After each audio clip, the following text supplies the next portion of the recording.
Olá, boa tarde a todas e todos. Iniciamos hoje o ciclo de palestras 2020 do Laboratório de Psicologia Histórico-Cultural da Universidade Federal do Paraná. Eu sou Vitor Schurli, professor do Departamento de Psicologia, e vou estar fazendo a mediação da atividade de hoje. Junto comigo estão a Rafaela Beatriz, a Ana Letícia e o Matheus Landowski, que vão participar no chat do YouTube, ajudando com a moderação das questões e das dúvidas que vocês tiverem. Antes de iniciar, a gente queria transmitir alguns recados iniciais. O primeiro deles é que essa é a primeira palestra de um ciclo de 4 eventos, inicialmente, que podem ser expandidos depois. Para acompanhar a programação, se inscrevam no canal, acompanhem a divulgação também na página do LabPsic UFPR no Facebook, que a gente vai atualizando por lá qualquer modificação. O segundo recado é que a participação será certificada para quem tiver interesse como evento de extensão. Para isso é necessário preencher o formulário que está na descrição do vídeo durante todo o tempo da palestra. Ele vai ficar ali, é só clicar no link, preencher os dados e os certificados serão enviados posteriormente. A gente vai ter um tempo inicial para a apresentação do nosso convidado, da palestra, e na sequência um tempo de debate. As perguntas, comentários, dúvidas podem ser feitas pelo chat do YouTube,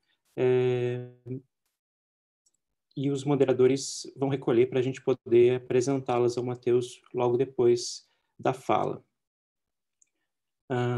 Sem mais delongas, então, para a gente aproveitar o tempo do nosso palestrante, eu queria apresentar o Matheus. O Matheus é psicólogo, mestre em psicologia pelo programa de pós-graduação em psicologia da Universidade Federal do Paraná e participa do núcleo de pesquisa, educação e marxismo da UFPR, o NUP-Marx. É também integrante do podcast do Rio que Tudo Arrasta.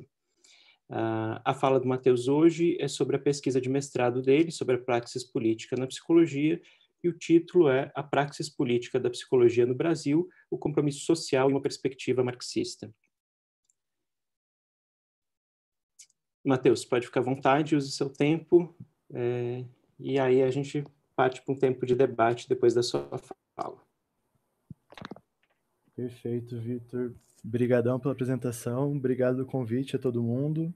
Queria dar boa tarde a todos e todas que estão aqui com a gente, dizer que, bom, primeiro começar dizendo que é uma honra, né, poder participar desse processo, sendo que sou graduado pela psicologia na Universidade Federal do Paraná, fiz minha pós-graduação ali também, então estar em torno dos meus professores, de todo mundo que serviu nessa formação, nesse caminho, para mim é uma honra sem igual.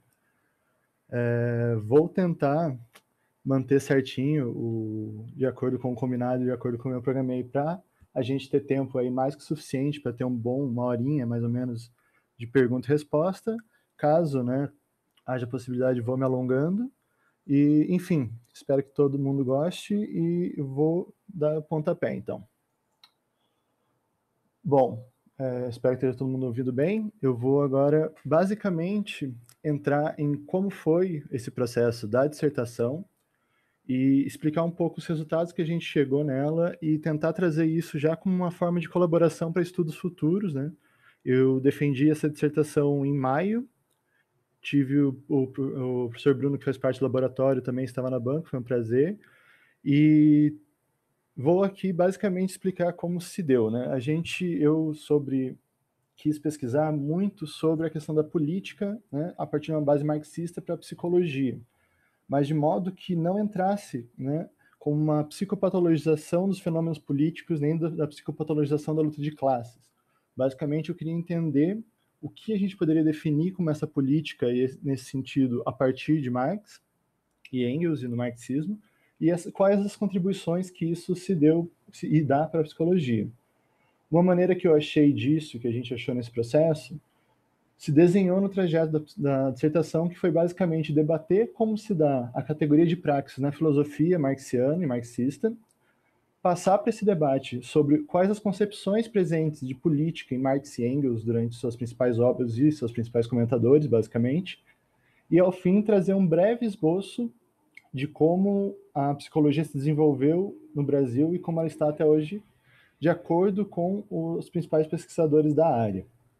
Na dissertação, eu utilizei principalmente o exemplo da Escola de Psicologia Social, né, da Escola de São Paulo, da PUC de São Paulo, para dar um exemplo de como se deu a passagem de uma análise mais crítica da própria realidade brasileira para uma medida mais comprometida com inserção no Estado e um compromisso social mais leve, e, né, poder pensar hoje em dia a que ponto a gente está e como a gente vai lidar com isso a partir de então. Pois bem, aqui nessa apresentação eu vou fazer o inverso, para que eu acho que fica mais didático e tomara que dê certo. Se tudo der certo ao final, vai fazer sentido. Vou começar dando uma breve exposição sobre a psicologia no Brasil, aí eu debato um pouco de política no marxismo, e a gente já vai para a síntese falando sobre praxis e superação de como a gente vê no marxismo na psicologia até hoje. De importante para a gente entender, de modo geral, na inserção da psicologia no Brasil, é entender como bons marxistas que somos, seguimos, obviamente, né, o desenvolvimento da realidade para entender como se dá a própria teoria nesse desenvolvimento. Só que, né, obviamente, tem aí uma mediação com a realidade que isso vai se dando em maior ou menor grau. A psicologia, segundo uma autora famosa da história da psicologia, chamada Mitsuko Antunes, ela divide, de certa forma, a psicologia no Brasil e seu desenvolvimento em uma fase pré-institucional, né, uma fase lá colonial, com começo de ideias psicológicas surgindo nos teóricos da época, uma fase institucional, quando ela começa a ser utilizada, ainda não como ciência própria, mas a partir principalmente da medicina e da educação, começa a surgir em estudos sobre a psicologia e ser utilizado isso. Uma fase de autonomização, quando se torna uma psicologia própria, como área da ciência de si. Uma fase de consolidação, quando, principalmente ali pensando no século XX, né, até a sua profissionalização, quando ela vai se tornando e se mostrando como uma ciência capaz de ditar, né, a sua área. E, por fim, né, a profissionalização com o marco da legalização dela em 1962 e, hoje em dia, com a sua expansão para diversas áreas. Para fazer esse debate, eu utilizei na dissertação e tenho utilizado mais quando vou discutir sobre isso, os ciclos que um autor chamado Ricardo Boechat tem usado, que falam sobre a psicologia, tanto no ciclo democrático nacional, que vai compreender ali basicamente de 1930 até o golpe autocrático militar empresarial, né? E também depois, né, da ditadura militar, o ciclo democrático popular. Por que isso? Porque basicamente a gente tem, segundo os autores, um marco mais ou menos estabelecido até de 1875 como o ano em que a psicologia pode ser denominada psicologia brasileira como uma área própria. Essa psicologia vai se desenvolvendo, né, naquelas fases que eu citei, até chegar a 1930, como uma forma de autodesenvolvimento. Ela ali é subordinada principalmente, né, à medicina e à educação, e vai se desenvolvendo nesse sentido de modo a garantir que conseguia versar sobre o seu objeto, que era o psiquismo humano. Pois bem, no ciclo, né, democrático nacional de 1930 a 1964, mais ou menos, há um paradigma, tanto na formação da sociedade brasileira, quanto na psicologia, que vai se dar, basicamente, de forma a seguir o processo de industrialização que existia na nossa nação, né, com a inicialização de uma industrialização, podemos dizer assim, mais forte, e a psicologia, de certa forma, não apenas responde a isso, mas também é determinada por esse processo. Então, enquanto a psicologia antes, né, se dedicava principalmente à patologização, à medicina e à educação, como uma forma de compreensão do processo de aprendizagem, ali nesse processo ela começa a se destacar também como uma forma de disciplinarização e organização do trabalho. Não à toa, né, nesse período de industrialização do Brasil. Esse processo vai dando à psicologia essa consolidação que a Antunes vai falar e vai garantindo a ela o seu lugar, de modo que a gente vê a psicologia nesse momento contribuindo, né, para o nacional-desenvolvimentismo no modo hegemônico, né? Ou seja, obviamente tem estudos, e isso dá para notar desde o começo do estudo da psicologia no Brasil, já tem estudos críticos, já tem estudos que tentam analisar melhor o papel da nossa ciência em relação, né, à contestação da própria hegemonia burguesa nacional. Porém, né, nesse sentido, a psicologia vai se prestando, principalmente de modo geral, a entrar nesse processo pelo modo de trabalho. Nesse processo, ela vai cedendo esse papel de disciplinização e organização e concorda e auxilia nesse processo próprio da disciplinização. O que acontece, e aí que vem a parte elementar, tanto, né, da minha pesquisa, quanto eu acho que dos marcos da psicologia para cá, do marco que a gente tem hoje, é que nesse processo todo, o próprio Brasil, né, tendo desgastado esse modelo econômico de pequena industrialização leve, vai ter, né, contradições inerentes à própria formação econômica e socioeconômica do país, ele vai entrar em crise, né, e isso a gente vê principalmente ali de 1956 para frente, né, chegando até o golpe em 1964, que é requerido, de certa forma, uma modernização da nossa indústria para obedecer à maior dinâmica do capitalismo mundial.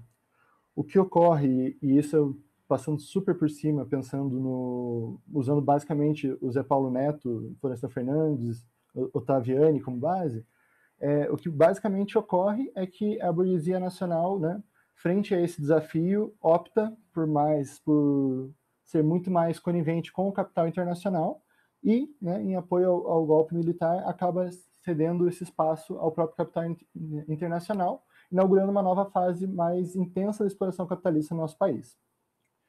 Pois bem, a psicologia, né, pensando aí em 1964 como esse marco, né, do golpe, ainda que decorra de um processo maior, ela tem dois momentos essenciais nesse processo. Em 1962, a gente tem a nossa profissionalização.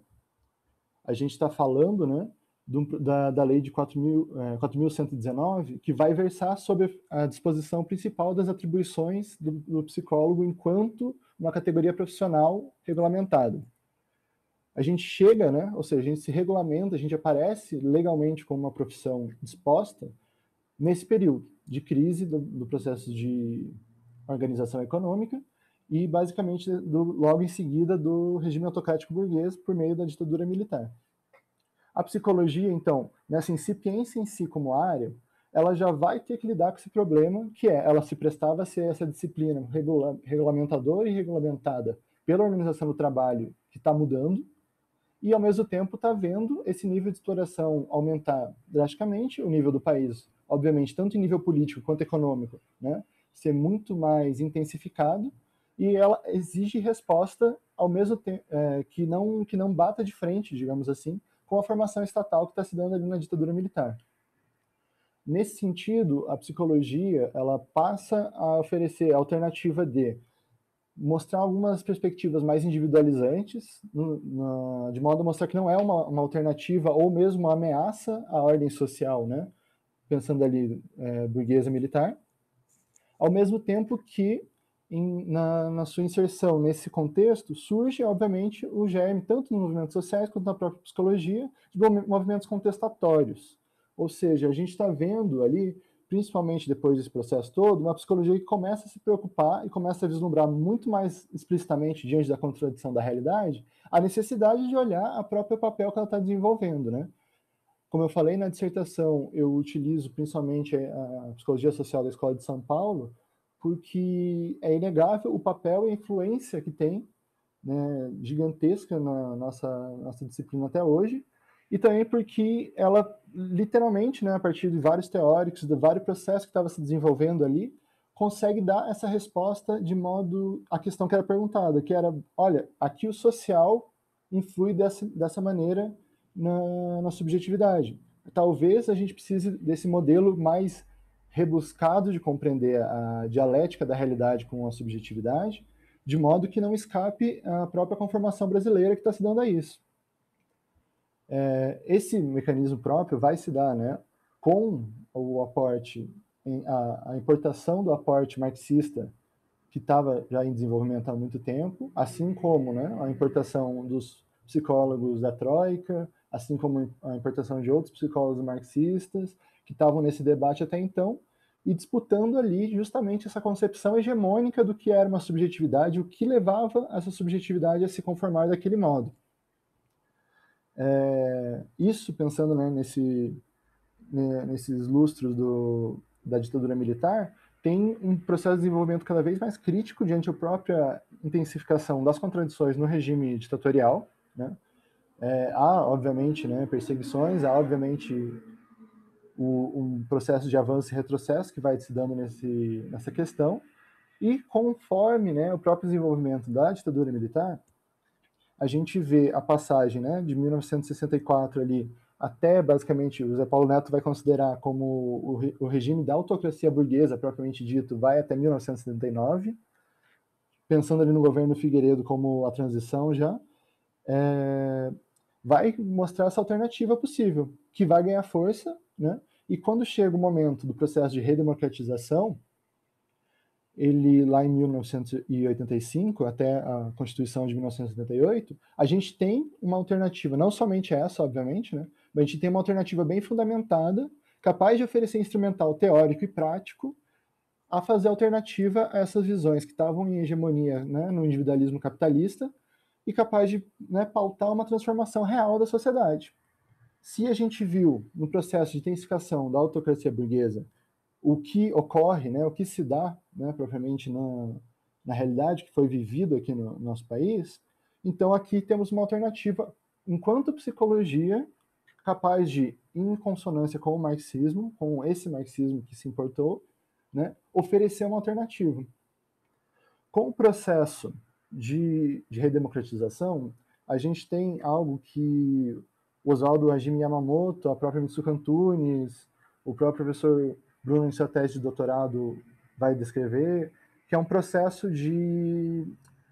Será, para mim, né, eu utilizarei muito a noção de compromisso social como esse duplo sentido do próprio compromisso, que é verificar como, basicamente, o Estado brasileiro, né, sendo redemocratizado, passando a voltar a ofertar serviços em políticas públicas, se tornando esse Estado capaz de dar, com as suas contradições ali, uma maior, né, assistência social, uma segurança social à sua população, a gente vê a psicologia, com o seu desenvolvimento teórico e tecnológico, fazer parte desse processo e começar a assumir para si também essa tarefa. Ou seja, né, principalmente ali, a partir de 70 a gente tem então essa maior crítica, a partir da década de 80 a gente vai vendo então essa passagem à necessidade da psicologia junto ao Estado brasileiro, e a gente tem isso consolidado ao final da década de 80, passagem para a década de 90. Porém, né, a gente vê então a inserção da psicologia nisso, ao mesmo tempo que na década de 90 a gente já vive, logo em seguida, o desmonte ou a tentativa de desmonte das pequenas conquistas que foram alcançadas com a redemocratização, e a psicologia, querendo ou não, encontra-se nesse embate. Tendo um repertório, né, para ofertar diante do que foi dado, não só a partir da Escola de São Paulo, mas também, ela precisa oferecer respostas à conjuntura que está se dando. E uma das principais respostas que ofertamos enquanto categoria foi a de assegurar os mínimos direitos. E isso é importante compreender porque a gente vê a inserção do psicólogo então no Estado, em políticas públicas, logo em seguida a gente vê a tentativa de retirada desses pequenos direitos da população. E a psicologia, como uma área crítica, né, como uma possibilidade na sua vertente crítica, ela vai, obviamente, tentar defender essa manutenção dos direitos conquistados como uma forma de asseguramento da mínima qualidade de vida da população. Porém, né, diante do tamanho conjuntura neoliberal, diante do projeto que foi de desmonte da década de 90, a passagem lá para os anos 2000, esse ciclo que se inaugura ali do ciclo democrático popular vislumbra já, né, a necessidade de segurar projetos que vão tomando lugar da própria alternativa, ou seja, dentro da própria pauta de alternativas, a gente vai tendo que se segurar naquilo que foi conquistado. Isso vai ficar muito explícito, obviamente, na década de 90, mas não se encerra ali, né? Os anos 2000, 2010 até hoje vão seguir nessa mesma linha, chegando ao auge, né, que a gente tem vislumbrado hoje em dia, sendo essa a característica do ciclo democrático popular. O Boechat vai falar muito de como a passagem desse processo, né, da proposta de alternativa à próprio compromisso social no sentido mais compromisso, é que se vê que a passagem, basicamente, que era muito pautada tanto pela Escola de São Paulo, como pela reforma psiquiátrica, que a gente vai ver nos anos lá de 1978 para frente, principalmente, e várias alternativas que foram colocadas à psicologia hegemônica, se recrudesce no sentido de perder a sua possibilidade de alternativa, né? A gente vê, então, a necessidade de manter o psicólogo no Estado, a gente vê a necessidade de ter uma teoria que se encaixe mais com o nosso momento. Então, também pensando, né, em 1989 e todo o processo anterior, com a queda o fim da União Soviética, a queda do Muro de Berlim, a gente vai pensando de como a alternativa societária ao capitalismo deixa de figurar tanto, né, e aí esse é outro momento de outra análise, mas tanto, né, em algumas pautas da classe trabalhadora, mas na psicologia também. E aí é a hora que a gente se encontra, de certa forma, até hoje, de brigar pelo espaço que a gente conquistou. Então, se na Carta de Bauru, por exemplo, só para não ficar só no exemplo da Escola de São Paulo, né, a gente vê lá em 1977, né, que vai pautar a reforma psiquiátrica, vai lançar o tema da sociedade sem manicômios, vai também fazer questão de denunciar a mercantilização da saúde, vai propor um trabalho mais livre para a sociedade, vai ter essa radicalidade no pensamento. A gente vê, né, que a gente vai tendo que ceder alguns pontos programáticos dessa radicalidade em modo a manter a sustentação estatal. E por que eu trago isso, basicamente? Porque na concepção, né, do compromisso social de modo geral na psicologia, passando por diversas experiências, a gente tem a noção de que o compromisso social se revela como uma simples alternativa ou uma simples questão de estar junto à classe trabalhadora. Ou seja, o psicólogo, a psicóloga que se inseriu no Estado e está lá trabalhando na linha de frente, né, com a classe trabalhadora no seu dia a dia, estaria automaticamente, né, fazendo um contraponto à visão hegemônica, ou seja, a classe que estava assalariada, então, a classe que estava lidando com a questão social no Brasil, logo em sua contradição mais imediata, e a classe que tinha seu aparato teórico desenvolvido a partir disso, já estava automaticamente em uma linha crítica, né, a linha neoliberal que estava se estabelecendo no país. O porém do compromisso social e o porém que trago muito brevemente na dissertação, mas acho que é o principal que a gente tem para debater, e aí vai entrar depois a praxis política no marxismo, é justamente compreender como estar dentro do Estado, estar lidando com a classe trabalhadora, não significa uma crítica.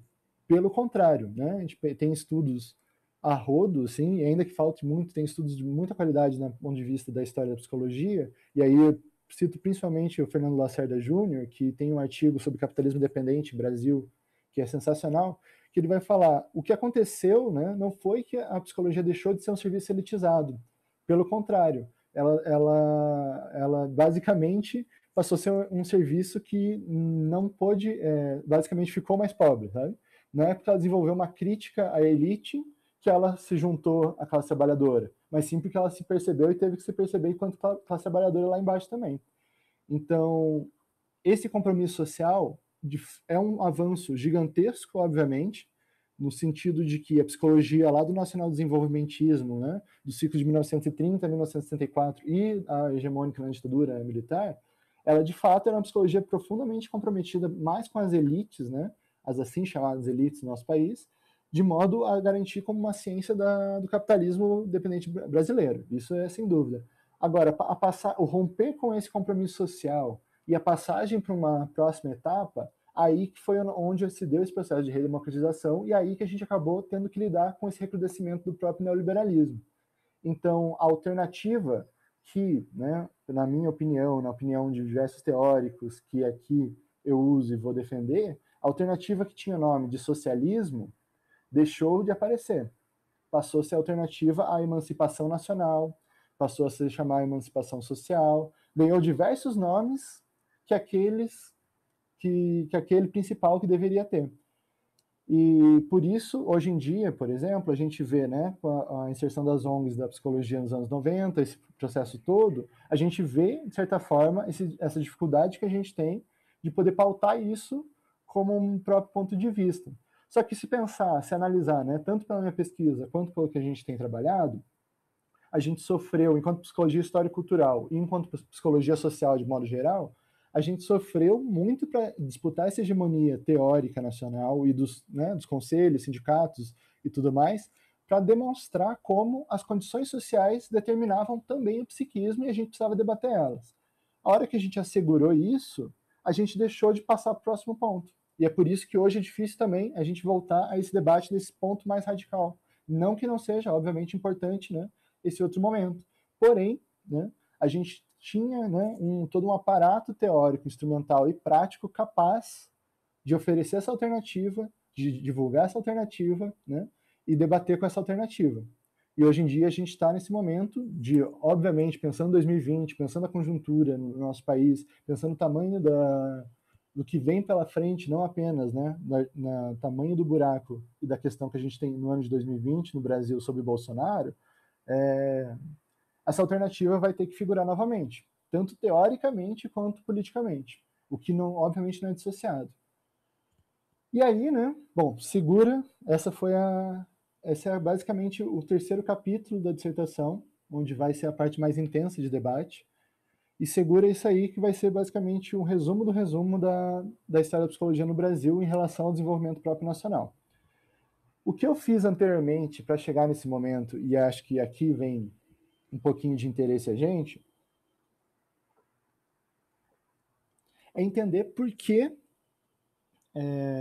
é possível falar de uma determinada insuficiência da pauta da emancipação política em relação à emancipação verdadeira da humanidade ou em relação a um próprio socialismo dito nesses moldes, né? Para entender isso, basicamente, na dissertação, eu versei, né, junto com o professor João Rossler de orientador e o professor Wilson da Mata como orientador também, sobre o que era a concepção tanto de Estado e sociedade civil quanto de própria política para o marxismo. E aí pensando principalmente em Marx e Engels e a superação lá de Hegel. Né? O que, né, eu acho que dá para contribuir hoje para a gente, para entender um pouco isso, é entender a trajetória própria da questão política em Marx e Engels e como que isso é legado para a gente até hoje. Lá no início, pensando, e aí, né, fazendo uma regressão enorme, no início, principalmente 1843, 1844, até naquela fase 1848 de Marx e Engels, a gente vê a necessidade de superação que eles estão pautando tanto na sua realidade enquanto sindicalistas, enquanto, né, estão atuando lá, conhecendo, né, o comunismo, de certa forma, quanto teórica, a necessidade que eles têm de superar a concepção hegeliana que versava, e ainda tem profunda influência, sobre a política no ponto de vista filosófico.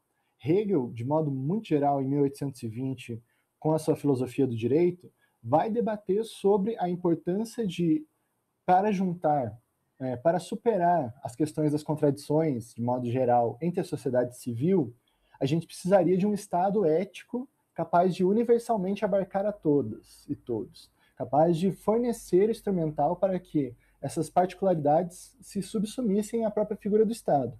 O que o Marx e o Engels estão fazendo logo em seguida, e, né, debatendo com os neo-hegelianos, debatendo com a sua época, é mostrar que esse Estado não é solução para isso, não é essa operação a partir do universal do Estado que vai legar uma capacidade de solução política aos problemas da sociedade. O que eles fazem nesse momento inicial é pensar como a sociedade civil, e aí já começa uma das principais contribuições do método do materialismo histórico dialético para a gente, é entender como a sociedade civil, na organização capitalista que estava naquele início, é capaz de engendrar um Estado propriamente capitalista daquela forma. Ou seja, o que eles fazem é o que hoje em dia se chama de famosa inversão do predicado do sujeito. É justamente colocar a sociedade civil enquanto determinante do Estado. E isso, né, obviamente, aí já começa a revelar para a gente como uma simples intervenção, uma simples inserção e uma simples diálogo, ainda que necessário, dentro do Estado, não é o suficiente para se debater o capitalismo e o que determina o sofrimento da classe trabalhadora. Mas beleza. Né? Com a passagem de 1848, principalmente no Manifesto Comunista, que aí, novamente, é uma obra muito conhecida, mas para entender propriamente a política em Marx e Engels, eu acho que é uma das obras fundamentais, a questão da política deixa de ter esse lado basicamente entre sociedade civil e Estado, entre democracia e uma figura autoritária. Basicamente, a partir daí, eles começam a ver a necessidade de utilizar tanto a democracia quanto a política enquanto instrumental junto à classe trabalhadora para a superação da ordem capitalista. Ou seja, não é negação daquilo que eles estavam, mas é um desenvolvimento que vai se delongar pela vida de ambos até o final. O que isso traz, né, tanto para a época, e isso é um dos capítulos mais empolgados lá na dissertação, que daí eu não vou poder entrar em cada obra e mais detalhes, mas o que isso dá para a gente é uma concepção não apenas, né, que vai ser desenvolvida logo após, mas também uma concepção que é capaz de mostrar como, de certa forma, o Estado e a política são resultados de uma determinada forma de produção e uma determinada forma de sociabilidade. O Engels, no final da sua vida, final entre aspas, num livro chamado Anti-Düring, ele vai lembrar para a gente que a forma política de determinado governo não existe sem ter uma base que se sustente na economia e na produção da vida. O que ele quer dizer com isso? É que a gente pode falar e deve falar de democracia, a gente deve falar de conquistas políticas, principalmente pensando, né, em contextos como o Brasil, porém, a gente tem que entender que essa forma política também vai estar determinada e não se sustentaria sem ter um próprio ponto de vista, uma própria concepção que vá de acordo com a produção capitalista. Aí a gente tem, nesse momento, vamos dizer assim, não é divisor de águas, né, mas um avanço que vai lembrar a importância dos movimentos sociais para esse movimento próprio desenvolvimento teórico e político da própria sociedade. O que o Marx e Engels vão desenvolvendo lá atrás e vão se desenvolvendo até o final da sua vida é essa concepção que vai estar aliada com o instrumental para a gente pensar justamente tanto a forma de governo, quanto a natureza de um governo, quanto a própria necessidade de um governo, né? Tem um autor que eu tenho utilizado muito e gosto para esse debate, que é o Domenico Losurdo, que ele vai lembrar para a gente que em sua forma mais amadurecida, a teoria da luta de classes, que vai ter lá em Marx e Engels, seu desenvolvimento inicial mais forte, ela nada mais é que uma teoria geral do conflito social entre as classes, permeada por contradições, né, de hierarquias econômicas, hierarquias sociais, hierarquias de gênero, hierarquias nacionais. Tudo isso vai entrar e vai fazer parte desse debate do que é política e como se dá essa conquista política. Ou seja, desde o início, né, até o demais, vai ter essa constante rememoração, ainda que em níveis qualitativos muito diversos, da importância de entender essas contradições em pontos próprios, né? O que eles estão fazendo ali, embora se dê, obviamente, no contexto de um capitalismo nascente, né, em ascensão, pensando no século XIX, e aí, né, a passagem para o século XX, nada mais do que fazer a leitura de como está se dando esse desenvolvimento e como isso vai acabar sendo possível como instrumental para a gente, né? Então, a psicologia, de modo geral, e aí voltando um pouco a como a gente pode debater isso, a gente tem, basicamente, uma variegada, né, a psicologia não, perdão, a luta de classes, a gente tem uma variegada contradição presente entre tanto o que se vê, né, entre o que a gente está vivendo imediatamente na realidade e como isso vai se expressar politicamente. Para eles, basicamente, essa superação do universalismo do Estado hegeliano não diz respeito somente à noção de desenvolver um Estado capaz de abarcar todas as contradições, mas sim de propor uma alternativa real, né, capaz de se juntar ao movimento real da classe trabalhadora. Pensando nisso, né, a gente tem aquela frase famosa, né, de um passo do movimento real é mais importante que uma dúzia de programas, de Marx lá na Crítica de Gotha. Pensando nisso, basicamente, que a gente vai, na dissertação, daí trabalhar com um conceito já importado do primeiro capítulo, mas que aqui vou fazer a inversão, da praxis política. Por que, basicamente? Porque a praxis, embora seja uma categoria muito utilizada no ponto de vista da esquerda e no marxismo principalmente, ela tem uma riqueza fundamental que é capaz de deixar o lastro material da realidade presente, que é ser não somente, né, aquele clássico que a gente conhece enquanto união dialética entre teoria e prática, mas sim como desenvolver a própria produção da humanidade enquanto gênero humano.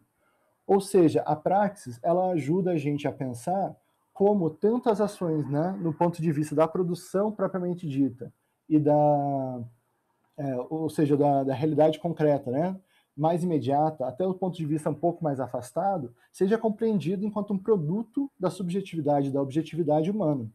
Então, lá na dissertação, basicamente, a gente vai fazer esse debate pensando principalmente em Marx, Engels, Feuerbach, Hegel, passando um pouquinho por esses todos autores, para fazer o debate que na política a praxis teria de se expressar, né, também conforme uma determinada teoria que vai envolver e produzindo determinado objeto diante da sua intencionalidade.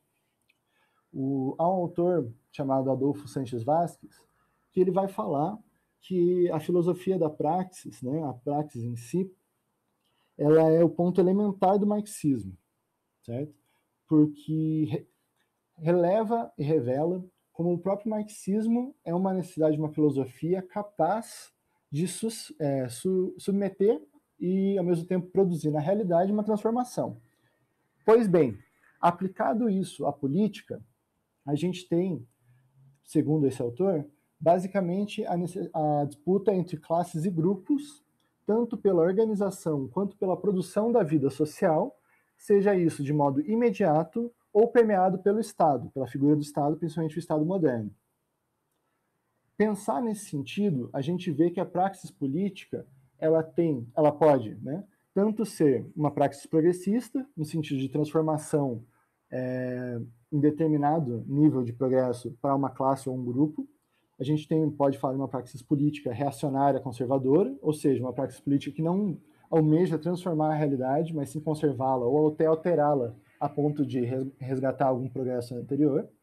E também uma praxis revolucionária, que é essa praxis que pauta tanto a teoria como a prática no sentido de transformação efetiva da sociedade que a gente vive. Essa categoria ela é capaz de fornecer para a gente não apenas, né, a necessidade desse posicionamento, ou seja, de verificar qual que é a relação dela com a transformação da realidade, mas também de verificar nela qual que é o projeto, tanto político quanto teórico, que a embasa. Porque se a gente está falando de praxis, e principalmente de praxis política, a gente está falando de uma teoria que a baseia, intenciona a sua ação, de modo que ela vai se reproduzir, né, na realidade de acordo com uma determinada concepção. E aí que vem a grande contribuição, eu acho, de modo geral, que é essa categoria em detrimento de algumas outras para analisar a política, tanto da psicologia quanto de modo geral. Por quê? E aí a gente pode voltar lá para a psicologia no sentido que a gente tem hoje, que é o seguinte: a praxis política de determinado grupo social, determinada classe social, determinada psicóloga, determinada psicologia, quando debatida em seu ponto de vista mais específico, ela vai denotar até que concepção teórica a está fundamentando, ao mesmo tempo que vai demandar transformações, ainda que seja, né, do ponto de vista reacionário, na realidade. Ela vai ter, enquanto possibilidade, a sua verificação, porque ela possui tanto a teoria que embasa, tanto a produção de algo independente dela ao seu fim. E por isso, né, que na dissertação, basicamente, o que se tentou fazer foi trazer esse resgate da praxis política para esse debate da psicologia, justamente para mostrar como o compromisso social enquanto lema, né, enquanto norte, que havia sido e é adotado até atualmente por variadas vertentes da psicologia, ainda que tenha pautado de um ponto de vista da crítica, ele permite, com a sua própria concepção teórica e política, a possibilidade da manutenção da ordem social ou até mesmo a contribuição, né, com o processo mais intensivo do seu desmonte ou da sua intensificação de exploração. Por que isso? Porque o compromisso social, de modo geral, ele é capaz, né, ele significou e significa, basicamente, o rompimento com o compromisso com as elites, o compromisso com a psicologia dominante, o compromisso com as classes dominantes do nosso país, e sim um compromisso com o social, com aquilo que estava, né, presente na sociabilidade da classe trabalhadora. Porém, né, como eu falei ali anteriormente, a psicologia, ao ser inserida no Estado, ela teve que lutar para manter tanto seu lugar quanto a existência dos próprios serviços estatais. E, né, nesse compromisso social, teve essa questão, né, da necessidade de pautar alternativas ou não. E o compromisso social, né, ele permite, no seu desenvolvimento, na sua questão, justamente que a gente entenda o Estado, o aumento, a presença da psicologia no Estado, ou em determinadas áreas não necessariamente mais críticas, como algo suficiente. O compromisso social, ao ver a sociabilidade, consegue dizer isso para a gente. A praxis política, embora não exija, né, justamente a revolução como pedra de toque ou como ponto fundamental de experiência, ela consegue que a gente utilize ela para analisar, tanto do ponto de vista, né, categorial teórico, que projeto político é esse que se desenvolve por trás dessa concepção, que projeto político é esse, que grupo, que classe que está por trás disso, né, e que aonde está, o que está objetivando nessa praxis. Então, a praxis política, conforme a gente pesquisou e conforme a gente teve disposta, né, no arcabouço marxista, serviu muito para essa contribuição no sentido de entender a radicalidade da necessidade de uma pauta da psicologia de modo mais crítico, tanto quanto no próprio marxismo de modo geral. A praxis política também vem a questionar, né, a que marxismo é esse que a gente está respondendo, a que teoria é essa que a psicologia responde, e o que a gente pode aprender a partir disso. Então, fazendo aí um maior retorno, a gente vê, e autores, né, como Boechat, o Fernando Lacerda, o próprio Oswaldo Yamamoto vão lembrar a gente, que enquanto a psicologia teve esse processo, né, de desenvolvimento próprio nacional, ela também acabou tendo e acabou obedecendo, ainda que, né, tenha resgatado, proposto, alternado com pontos de vista mais críticos, ela não difere hoje tanto quanto diferiu do ponto do nacional-desenvolvimentismo do ciclo democrático nacional anterior, que quando ela foi necessária para sua consolidação.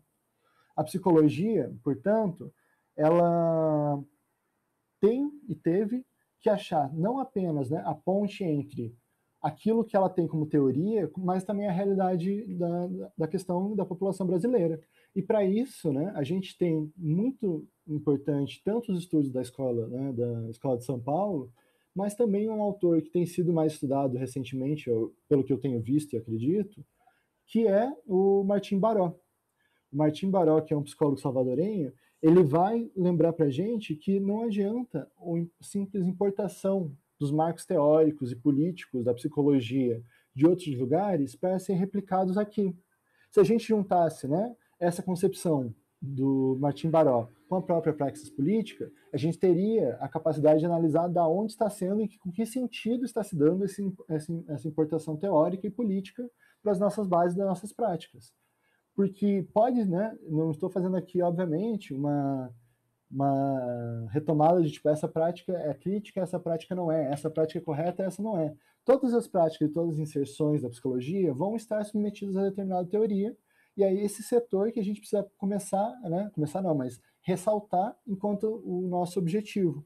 Se isso permeia, por exemplo, né, para compreender a psicologia enquanto dentro da formação brasileira, para saber onde a gente pode propor o que a gente tem daqui para frente, isso também vai estar de acordo, né, com a América Latina, isso vai estar de acordo com o cenário do capitalismo mundial e requer, novamente, se a gente está falando aqui do nosso contexto hoje em dia, de pensar em como a gente vai falar, que instrumental teórico e daí prático que a gente tem à nossa disposição para fazer esse enfrentamento.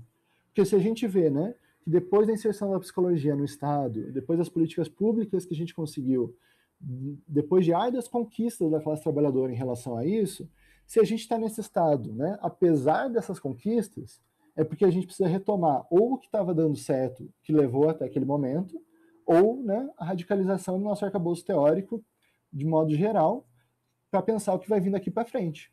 Porque a gente tem falado aí de uma praxis política que vai ter que enfrentar essa realidade, entende?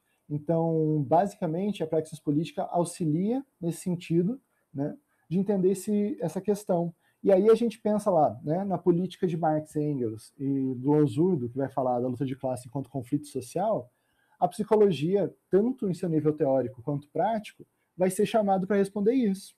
Porque a luta de classes, né, como a gente pauta e bem tenta divulgar, ela está acontecendo nesse instante. Ela tem acontecido desde sempre e tem sido muito determinante para as questões que a gente tem vislumbrado. Então, se a psicologia vai ser chamada a responder a isso, a gente precisa ter uma teoria capaz de abarcar isso. Tem uma passagem daí também do Domenico Losurdo, que eu acho que é legal para a gente pensar nisso, pensar basicamente como ele vai falar que a questão do marxismo propriamente dita, ele vai perdendo vai utopizando, né, vai colocando uma utopia a necessidade e sua possibilidade de utilização no futuro. O que ele quer dizer com isso? Que o marxismo, principalmente, né, ele vai falar do marxismo ocidental, mas pensando em marxismos gerais, quando não utilizado e pensado na conjuntura concreta da situação concreta, ele basicamente tem a possibilidade de colocar em seu objetivo final a necessidade imediata. Então, isso é colocado, né, como a necessidade por ele da gente estabelecer essa ponte entre o futuro que está por vir e o futuro que está em curso já. A psicologia, sem dúvida, ela também, principalmente a psicologia, aí, falando aí da minha e espero nossa principal influência, né, na psicologia histórica e cultural, que vai ser baseada nesse marxismo, ela também vai ter que responder a isso e como essa ponte que ela vai auxiliar a construir entre o futuro que está em curso e o futuro remoto que deseja vir, como ela vai estar subjugada a isso.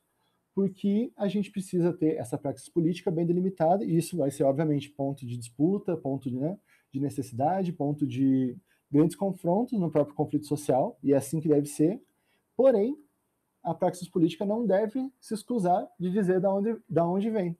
E acho que esse é um dos pontos principais que a gente pode pensar a partir da dissertação, que obviamente, né, muito melhor desenvolvida do que essa passagem maior que eu tentei fazer aqui, porém que dá essa segura a gente teoricamente capaz de verificar esses pontos. Então, de modo geral, a gente precisa pensar, aí voltando um pouco a Martim Baró, a realidade dependente da América Latina, quando a gente vai falar do nosso capitalismo. A gente precisa pensar no Brasil qual que é, e aí pensando, né, mais recentemente no autor que eu tenho visto, que é o Clóvis Moura, como que o escravismo, né, e as resistências a ele marcaram também a produção brasileira, como que isso demarca até hoje a nossa sociedade.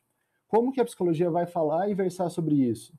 A gente não pode, obviamente, reduzir tudo que a gente construiu e tudo que a gente ponderou a simples questão instantânea, né, do que a conjuntura exige da gente. Porém, a gente tem a capacidade de responder a ela enquanto teoria, principalmente pensando numa teoria social baseada no marxismo. Se por acaso, e aí vem a grande questão que eu acho que fica, né, tanto para futuros trabalhos quanto para futuras praxis nossas, se ela não dá conta, teoricamente e praticamente, de responder esse desafio, significa que a gente precisa ponderar em que elo da cadeia ela está exatamente sendo necessária. Se é, né, na sua necessidade de transformação, se é na questão do Estado, se é propriamente na sua concepção de política, né? Tudo isso entra em questão. O que importa para a gente, a partir da minha dissertação e a partir do ponto de vista geral, eu acho, é fazer o movimento não apenas igual Marx, Engels, Lenin e todos os grandes autores do marxismo se propuseram a fazer, que é pensar como superar essa necessidade, essa questão do Estado como simples resposta às nossas questões, ao mesmo tempo sem renegar a nossa realidade concreta hoje em dia. Então, uma das principais conclusões que a gente pode tirar disso é a necessidade dessa superação desse universalismo do Estado que Hegel propôs, tanto à esquerda quanto à direita. Isso não é de uma corrente política específica, né, como acho que deu para denotar. Utilizar essa praxis política ou algo que se assemelhe na nossa cotidianidade, tanto acadêmica quanto da prática, há projetos, há necessidades, há especificidade de cada teoria e cada prática que a gente pode fazer, e a partir disso aí, a gente pode falar sobre como está se dando esse processo, né? Como isso é possível, como a gente vai superar isso e como a gente vai vencer essa etapa. Porque entre o marxismo, entre a psicologia histórico-cultural, entre a inserção da psicologia no Estado, a gente tem um trabalho grande de construir essa ponte e compreender tanto a determinação do capitalismo para a nossa sociedade, quanto a nossa conjuntura atual, a partir de uma radicalidade do nosso pensamento, não pode ser algo que falte a gente enquanto teoria. Não é, para a gente, nem um pouco difícil, nem desnecessário, assumir tanto, né, a palavra da política do socialismo, quanto assumir o marxismo enquanto nosso embasamento de compreensão da realidade. Se a gente tem hoje aparatos instrumentais capazes de fazer a correlação e a determinação, né, do psiquismo e da subjetividade humana a partir das condições sociais que estão no nosso entorno, a gente pode falar do marxismo enquanto análise desse conceito e da transformação desse conceito. Então vai ter que estar presente, ou ao menos vai ser capaz de pautar o diálogo sobre isso.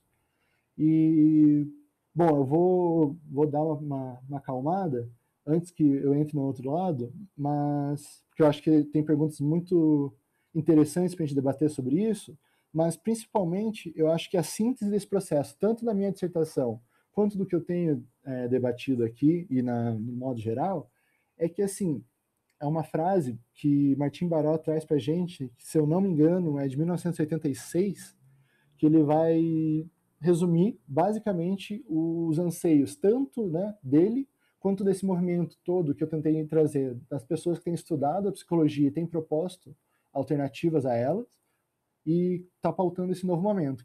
Martim Baró vai falar o seguinte: uma psicologia da libertação exige uma libertação prévia da psicologia. E essa libertação só vem de mãos dadas com uma praxis comprometida com os sofrimentos e esperanças dos povos latino-americanos. Então, tá para a gente a construção desse processo. Não quer dizer que a gente não repousa, né, sobre um grande arcabouço capaz de dar muito bem um direcionamento para a gente aonde está, mas ainda está dando o início desse movimento de compreender nossa própria realidade a partir desses teóricos e desse próprio instrumental.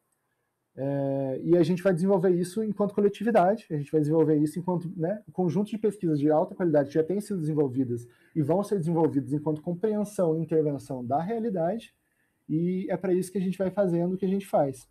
Então, eu vou encerrar por aqui, queria agradecer tanto o convite quanto a paciência de quem acompanhou com a gente, espero que nas perguntas a gente possa se empolgar um pouco mais de novo, e é isso.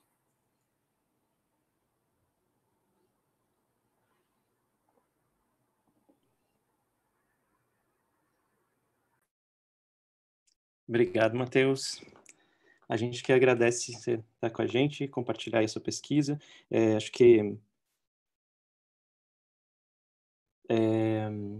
você toca em vários temas, né, e conseguiu fazer isso de maneira sintética, mas agora eu vou te pedir para abordar alguns mais específicos, acho. As reflexões que você faz, eu fiquei pensando que tem pelo menos duas grandes dimensões, né, que você levanta mais imediatas, assim, para a gente pensar, porque elas vão refletir sobre as bases teóricas da psicologia, como se constrói sua praxis e esse compromisso social da psicologia, mas também levanta algumas questões bastante interessantes nesse percurso para a gente pensar a própria inserção dos psicólogos como trabalhadores, né? Em que condições isso se dá em cada um desses momentos. Então, você passa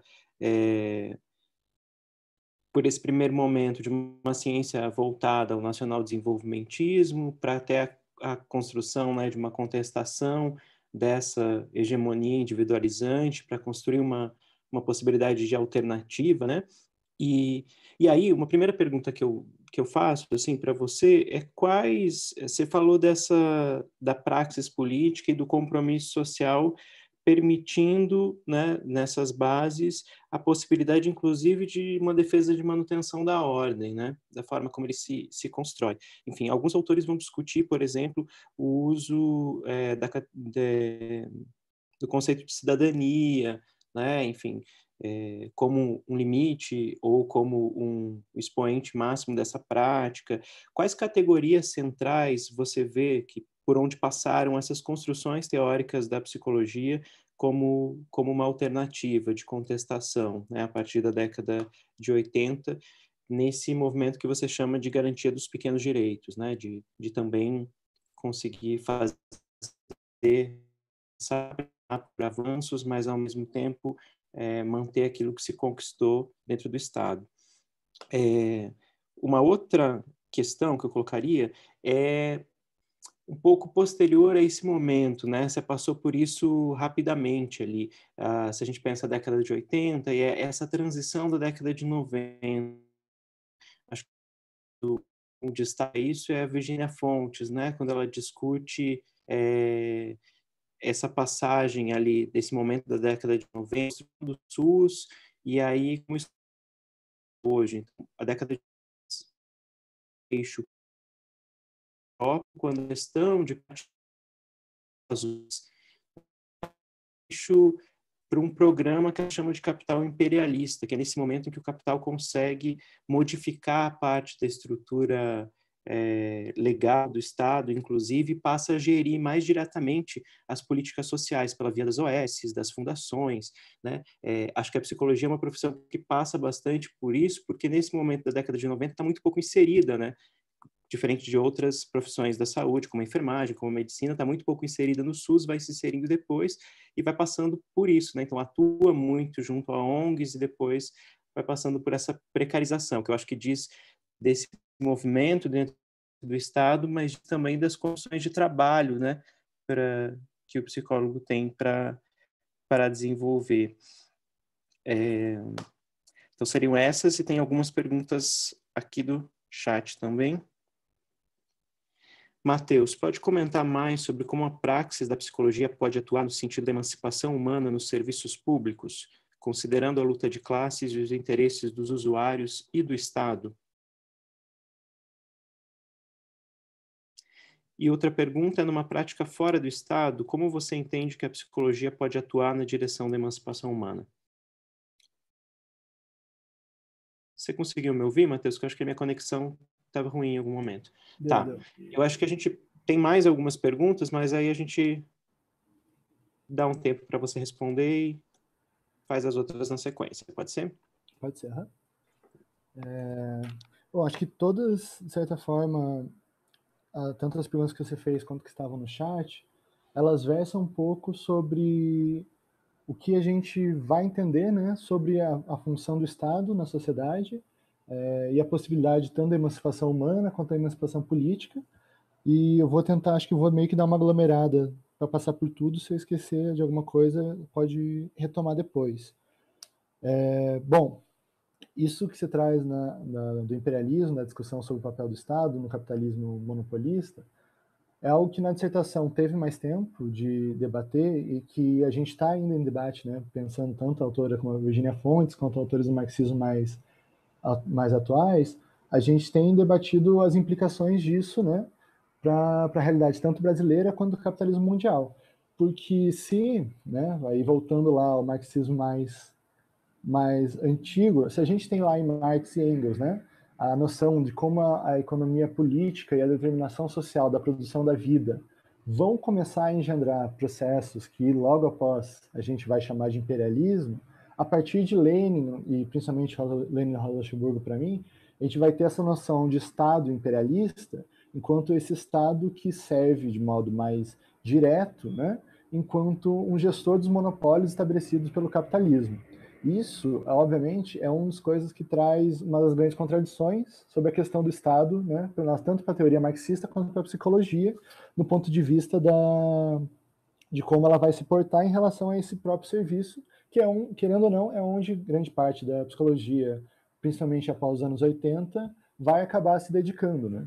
Então, acho que um primeiro ponto que é legal da gente pensar entender que, embora seja uma visão específica de uma corrente, né, do marxismo, o Estado próprio, ainda que imperialista, ainda que ele passe a gerir a própria questão de como a economia vai estar se dando, em que pontos vai ter crise, que setores serão disputados, tudo isso, ainda serve como uma confluência desse conflito social, né, que vai estar sendo disputado e vai estar sendo... Porque, assim, a gente fala dessa disputa mais clássica do conflito social, enquanto a gente pensa trabalhadores versus, né, uma burguesia mais clássica, mas dentro da própria burguesia vai ter esse conflito, né, de como vai estar se dando esse processo. Vai ter um conflito entre qualificações da classe trabalhadora. Esse conflito social, propriamente dito, ele é permeado com contradições inúmeras dentro da própria classe. E no caso do Estado imperialista, essa confluência desses conflitos e da questão de como isso vai se dando, vai, querendo ou não, dando brechas tanto para a concepção de projetos alternativos, quanto uma maior vislumbre de quais projetos estão sendo mantidos em ação.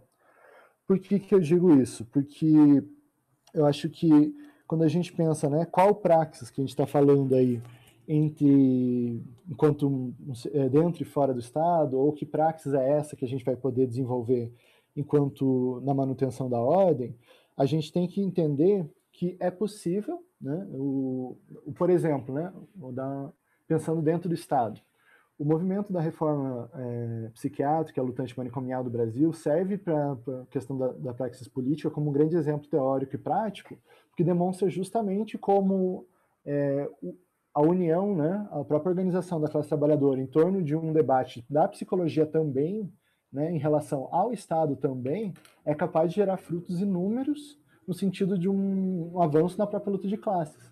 Se a gente consegue, lá a partir da década de 80, principalmente pensando na década de 90 para frente, esse debate, essa redução, né, dos manicômios, essa vitória sobre, né, a própria lógica manicomial que segue na sociedade até hoje, a gente pode entender como é possível atuar enquanto uma praxis política, enquanto uma praxis da psicologia dentro do Estado, ao mesmo tempo que esse exemplo revela como fora também existe, né? Então, não foi necessariamente somente pelo Estado que essa via se deu, mas pela organização também fora dele e atuando sobre ele posteriormente que isso foi possível. Então, pensando, né, nesse exemplo específico, a gente tem hoje, por exemplo, o debate das comunidades terapêuticas, que eu acho que segue essa mesma lógica que demanda a gente saber, enquanto psicologia, enquanto uma ciência que tem esse determinado arcabouço teórico político, como a gente vai se colocar frente a essa questão? É possível a gente propor alternativas? Eu acredito que há, eu acredito que são propostas, e já foram propostas alternativas muito melhores, né? Porém, está dando debate hoje de acordo com a nossa conjuntura. E a gente está pensando isso, né, no Brasil de agora.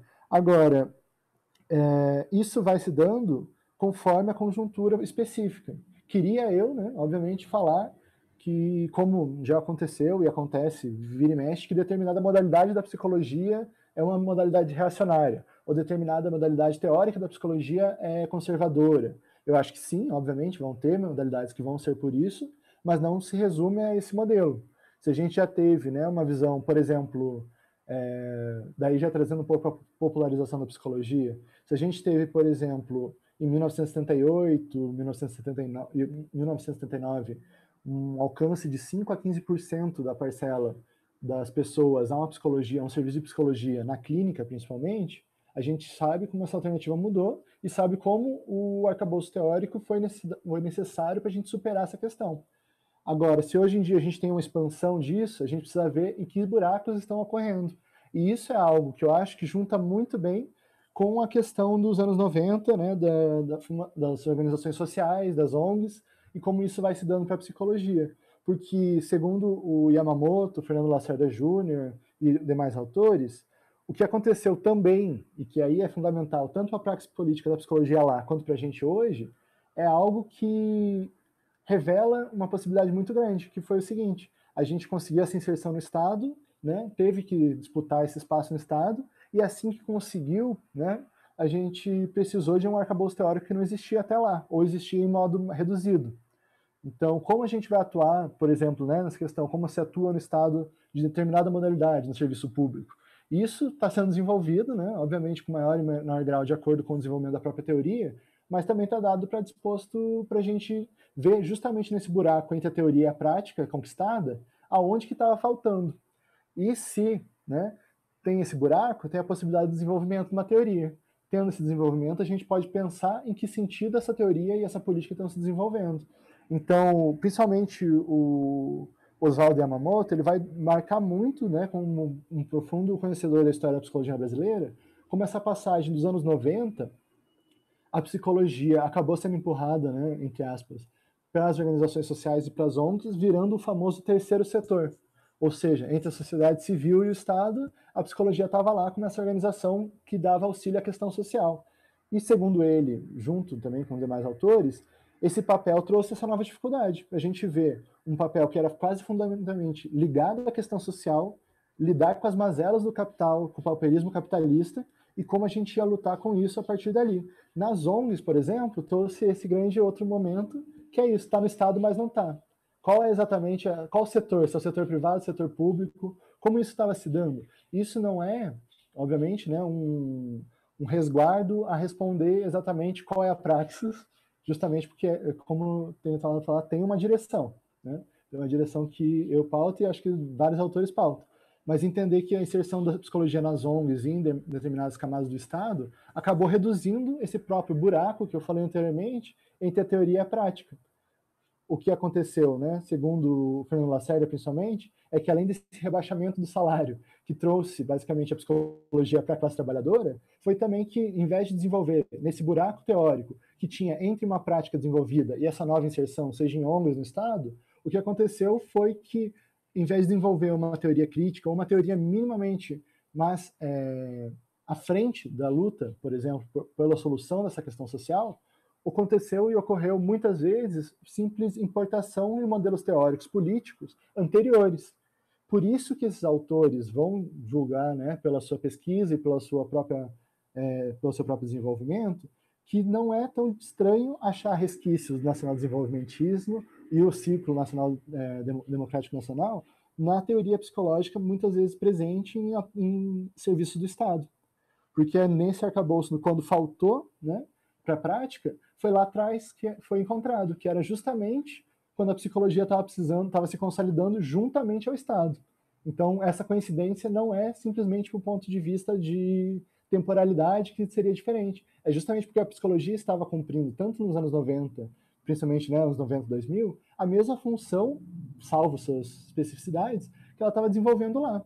E se ela se botava como crítica lá em nacional-desenvolvimentismo, no sentido de ajudar o Estado a se desenvolver, romper com a hegemonia do capitalismo, ela estava na atualidade nesse mesmo sentido. E é esse debate que a gente estava trazendo e tem tentado trazer. E aí, só para fechar,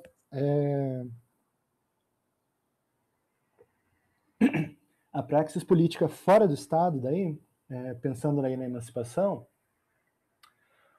o Martim Baró, o Fernando Lacerda Júnior, o próprio Oswaldo Yamamoto, deixa eu ver, acho que maior e menor, o próprio professor Bruno, com a tese dele, vários outros autores que eu utilizei na dissertação, eles apontam justamente para essa questão, que é a psicologia, estando institucionalizada, estando nesse momento, se não for possível o desenvolvimento que supere, né, essa contradição, esse limite à sua própria praxis política, existem movimentos sociais que estão dando conta disso. E olhar para esses movimentos sociais fora do Estado, ou até em direto antagonismo com o Estado, é capaz de fornecer para a gente algumas respostas do ponto de vista tanto da psicologia quanto de movimentos sociais de modo geral. Por isso, eu acho que novamente, não é coincidência que os autores que estão estudando essa questão mais a fundo vão pautar isso, que é a hora da gente também ter noção quais são as resistências, né, tanto coletiva enquanto classe trabalhadora, quanto de modelos de psicologia mais ligados à classe trabalhadora que estão oferecendo. Existem modelos já pautados hoje em dia. Se a gente vai dialogar com eles, vai incorporar eles na nossa prática e vai superar, aí que está se dando, né, o próprio desenvolvimento da teoria enquanto ciência. E... bom, eu vou só passar por um brevezinho, que eu acho que é legal também de demarcar isso, que essa questão da emancipação é um grande debate sobre o marxismo, porque assim como, né, a questão da emancipação do socialismo é uma grande questão, a emancipação suscita várias questões para a gente, né? Muitas correntes do marxismo e para a gente acreditam que a emancipação política a gente alcançou, dado que todos temos direitos ao voto, salvo algumas restrições. Outras correntes vão lembrar para a gente que mesmo essa emancipação política, nos moldes mais formais, não ocorre hoje em dia. Que acreditar que essa emancipação já está meio encaminhada, a emancipação política, seria uma forma de negar as contradições próprias da realidade, seja brasileira, seja de países mais periféricos, seja de países coloniais. Por que isso? Porque a emancipação, né, humana, como a gente pauta, ela não se trata somente de um alcance de condições suficientes para todos e todas. Ele se trata da construção de um movimento maior e daquela ponte que eu tinha falado anteriormente. Então, essa questão da emancipação ajuda tanto a gente a compreender enquanto psicologia o que a gente vai pautar, enquanto eu acho que enquanto marxismo também. Porque muitas questões em detrimento do alcance dessa emancipação possível acabaram não debatendo questões muito importantes, principalmente em países como o nosso, de capitalismo dependente.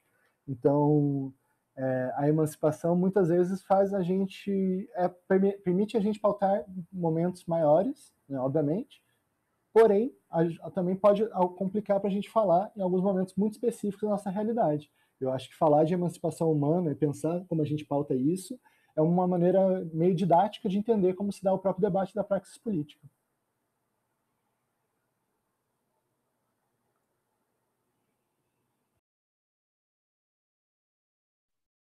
Legal, Matheus. Teve mais uma questão aqui. Eu tinha uma questão também, que era pensando essa mesma passagem, né, que você já vem falando aí, dos ciclos e da inserção da psicologia nisso, pensando esse momento mais atual, né, dos últimos anos para cá, dos governos de conciliação de classes, por onde você acha que passa esse compromisso social hoje, né? Quais os principais desafios hoje? E a Letícia fez uma pergunta no mesmo sentido também. Ela pergunta, em tempos de avanço do fascismo no Estado brasileiro, representado pelo governo Bolsonaro, quais as principais tarefas da psicologia para desenvolver uma praxis política que combata a extrema-direita?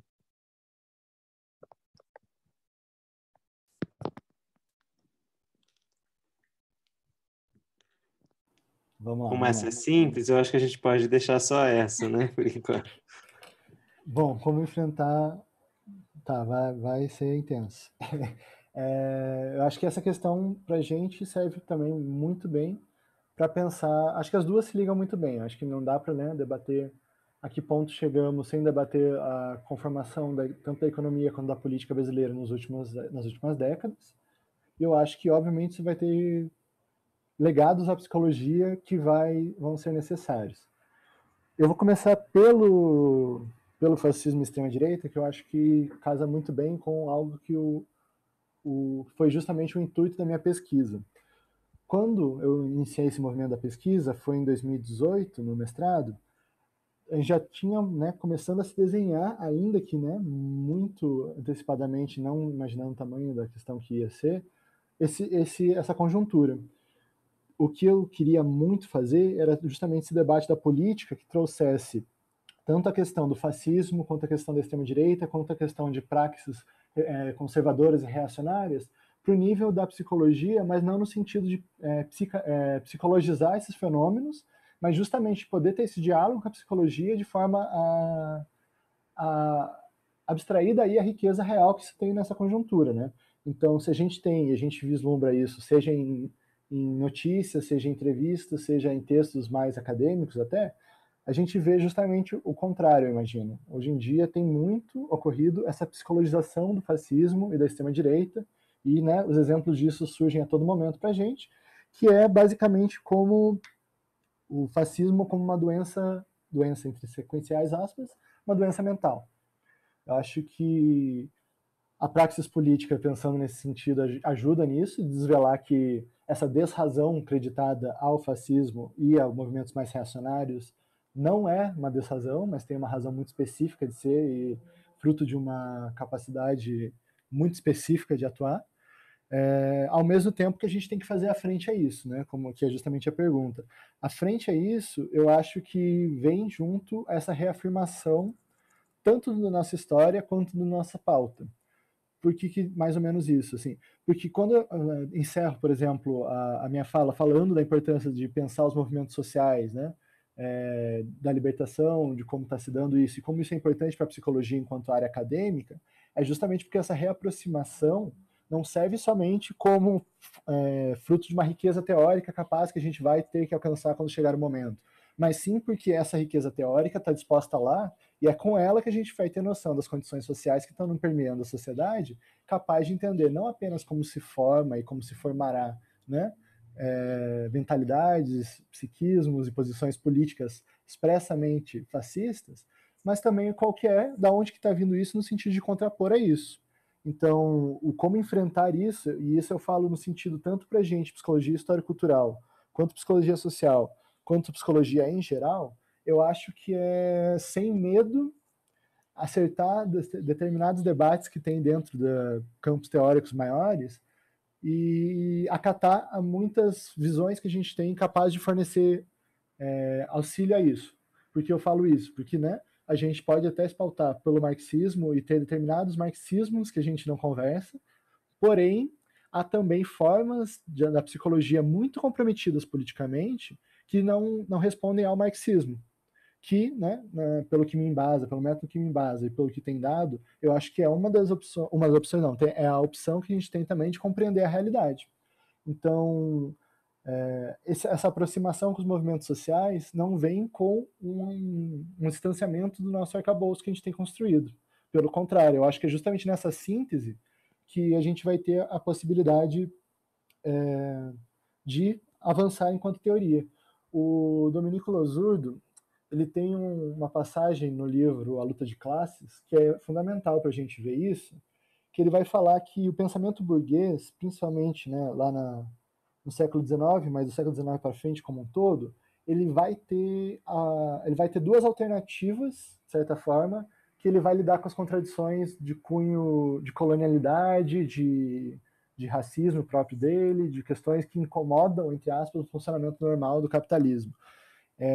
Uma delas é apresentada principalmente por um autor chamado Le Bon, que, enfim, a Psicologia das Multidões vai debater um pouco sobre isso.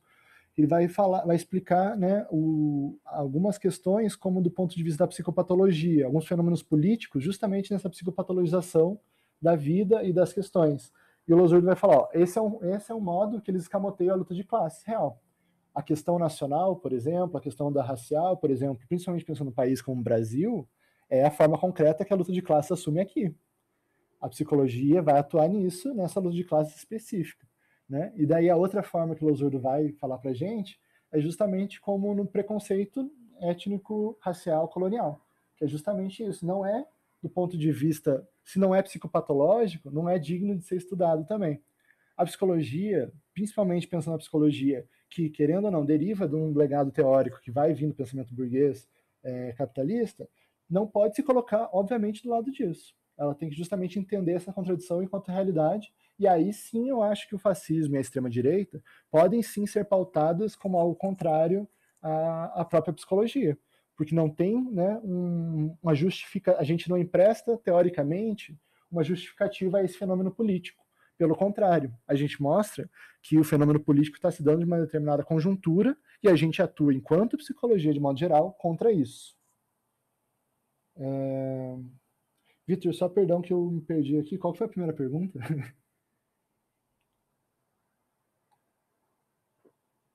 A primeira era parecida, mas era pensando no contexto atual, né, quais os principais desafios que você vê para esse compromisso social mesmo. Você já colocou alguns na fala, que é inclusive a própria histórico de construção desse compromisso social que abre possibilidades de dentro, né, dessa perspectiva produzir inclusive uma defesa contrária, né, assim, pela amplitude, pelas suas categorias de base, enfim. Mas o que você vê de desafio hoje, né, no ponto em que a gente está? Bom, eu acho que, querendo ou não, né, o tamanho da conjuntura que vem sido e poder encarar essa conjuntura como base em mecanismos e décadas anteriores da nossa história, serve também para a gente entender um pouco o que fazer diante disso. O compromisso social, a praxis política, esse compromisso verdadeiro com a classe trabalhadora, eu acho que, querendo ou não, vai perpassar ainda a manutenção e a defesa de aparatos estatais muito bem estabelecidos e muito necessários para a vida da classe trabalhadora, né? A manutenção do SUS, por exemplo, é uma pauta, e se não é, devia ser, mas acredito que majoritariamente nos mecanismos de organização da psicologia tem sido. A defesa do SUS é um mecanismo essencial para a gente entender como a gente se pauta hoje em dia. Não é porque a gente tem um desenvolvimento científico capaz de entender como o capitalismo próprio se reproduz também a partir de mecanismos de lidar com a questão social, como talvez até o próprio SUS possa servir de exemplo, não é porque a gente entende isso que a gente vai esvaziar essas pautas concretas. O objetivo é justamente entender como há uma multiplicidade de contradições que a gente vai enfrentar. Eu acho que esse compromisso social perpassa, acho que é isso que casa muito bem com a outra resposta também, perpassa também essa aproximação com os movimentos sociais no ponto de vista de entender que social é esse que a gente está falando. É óbvio que, né, o legado da pandemia vai ser algo que vai engendrar para a gente uma questão muito grande de própria organização da classe trabalhadora e próprio anseio científico-teórico da psicologia. Mas para a gente poder superar isso e vislumbrar, né, a luz do fim do túnel com a classe trabalhadora, eu acho que vai vir justamente entendendo ela como portadora e como protagonista da construção de sua própria alternativa enquanto modelo social. Então, o compromisso social da psicologia, eu citei, né? Acho que é bom ressaltar, aproveitando que estamos aqui nesse momento, a questão da comunidade terapêutica, eu acho que é outra questão que vai ficar ainda é muito ativa e muito necessária para a gente debater e pautar, talvez abertamente, o quão contrário essa alternativa é do ponto de vista de uma psicologia crítica ou socialmente comprometida, propriamente dita. Esses mecanismos, a compreensão de como eles funcionam e a compreensão de como se dá a formação brasileira e a atuação do psicólogo auxiliam nesse mecanismo, eu acho. Qual compromisso social vai se dando de acordo com qual classe a gente está, de fato, atuando em conjunto, né?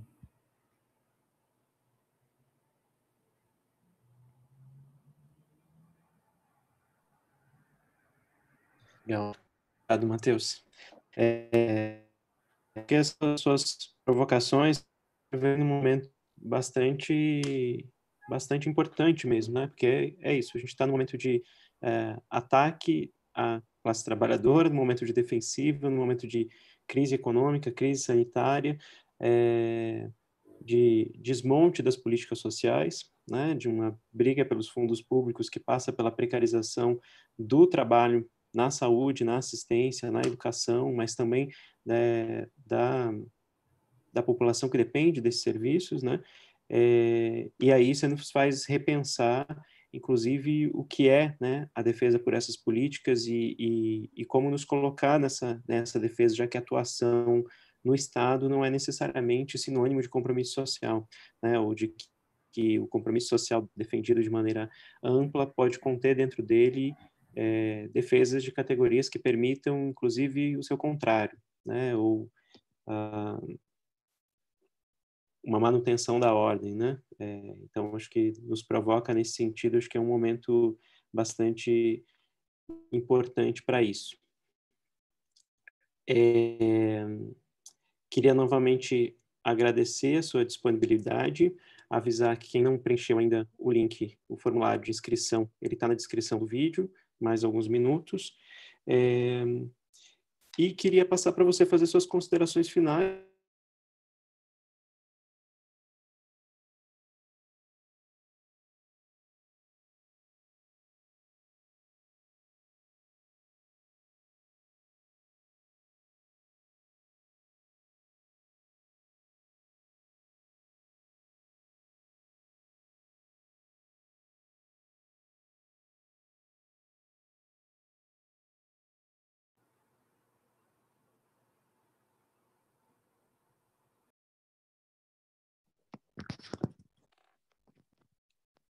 Oi? Oi, Voltou, Victor. Matheus? Acho que agora voltou.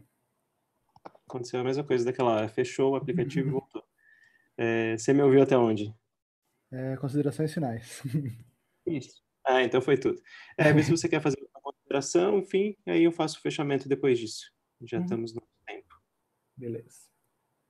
Bom, agradecer a todos e todas que estiveram aqui presente, fazer novamente esse chamado à nossa necessidade de contrapor isso.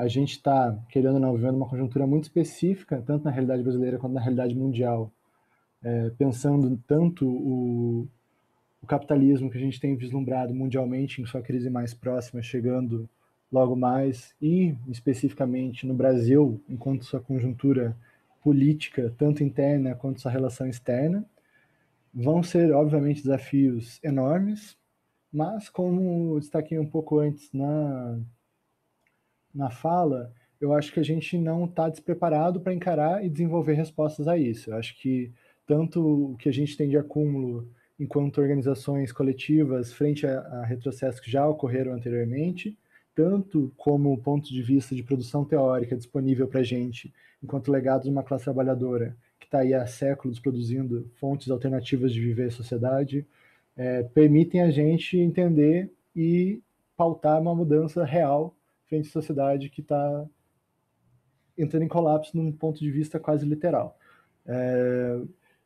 Deixo, sim, que disponível, acredito que, por enquanto, não está no site da Biblioteca da Universidade Federal do Paraná ainda a dissertação disponível, porém, né, vamos vendo, entra em contato com o laboratório, entra em contato comigo, a gente vê se há alternativas mais fáceis para disponibilizar para vocês.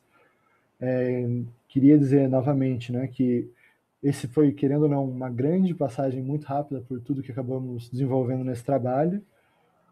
A proposta do Laboratório de Psicologia Histórica e Cultural da Universidade Federal do Paraná, a qual eu tenho muita honra de estar inaugurando esse ciclo de debates e poder dialogar tanto e ter minha formação tão fundada por eles, tem feito esse trabalho e lembro que assim que eu pensei como seria legal um próprio projeto de divulgação do laboratório, quase no dia seguinte, no mesmo dia, veio o convite para a gente desenvolver esse espaço aqui. Então, eu queria parabenizar, obviamente, a disposição e a organização que está se dando. Vou ficar atento para acompanhar os próximos.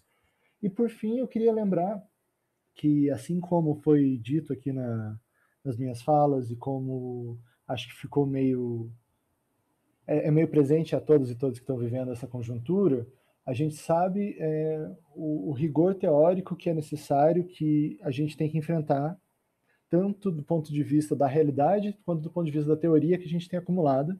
Não estou falando, obviamente, que a gente zerar e começar agora a realizar uma transformação na teoria. Eu acho que, pelo contrário, como falei, a gente repousa sobre ombros de pessoas e organizações coletivas muito gigantes, e isso está disposto para a gente, tanto enquanto classe trabalhadora, enquanto psicologia, para desenvolver. Se pudesse, né, aproveitar esse momento para lembrar que o que a praxis política pode, de certa forma, ajudar a gente a entender, e eu acho que dessas contribuições fica rica profundamente para a gente seguir à frente, entender a necessidade de compreender a formação brasileira enquanto algo específico nosso, não é algo além da psicologia, ter conformações e ter noção de como se formou tanto a nossa nação quanto a nossa posição no jogo do capitalismo mundial, está presente para a gente não tem que ter, né, um distanciamento dessa questão. Acho que aproveitar também o que já foi falado, mas também ressaltar que esse arcabouço teórico que a gente tem disponível, ele não se encontra somente na nossa corrente teórica favorita. Isso vale tanto para teorias alternativas à psicologia histórico-cultural, mas vale também para a psicologia histórico-cultural. Se a gente tem, dentro do marxismo, né, um grande debate sobre que alternativas são feitas, qual a proposição teórica política que está sendo feita à sociedade, categorias centrais em debate até hoje, a gente tem que entender que essas concepções vão ser passadas à psicologia histórico-cultural, que tem de ser fundamentalmente marxista. Então, se isso está tendo debate interno dentro da própria nossa teoria, a gente tem que entender que há possibilidade tanto de contribuir para outras teorias nesse sentido geral, tanto como aproveitar trabalhos e práticas socialmente comprometidas no sentido da emancipação e da revolução para a gente também. Eu acho que, querendo ou não, obviamente não é cair no ecletismo teórico, mas também não é uma negação total se trabalhado com a devida seriedade e que obedeça a projetos políticos que estejam de acordo com a nossa própria praxis política.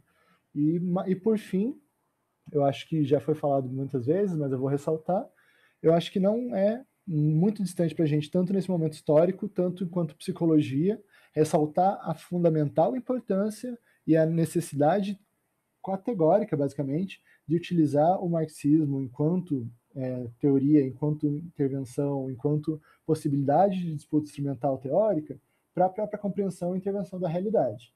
Eu acho que o que a gente pode e deve aproveitar esse momento é dispor do que a gente tem enquanto marxistas, né, e enquanto não marxistas que conseguem perceber no categorial marxista a compreensão da realidade de modo concreto, é utilizar o que a gente tem disponível para encarar esses novos momentos e não se encerrar no engessamento dessa teoria de momentos anteriores e nem negá-la, mas sim construir com o que a gente tem até hoje novos momentos, tanto para a psicologia quanto para a classe trabalhadora. Mas acho que é isso. De modo geral, obrigado a todo mundo, obrigado pelo convite e estou à disposição para quem quiser debater mais. Acho que meu e-mail é mateus.vogeral, nome.sobrenome@gmail.com. Acho que a maioria também que acabou vendo tem meu contato, pode ficar à vontade para mandar dúvidas ou conversarmos mais sobre esse tema. Valeu.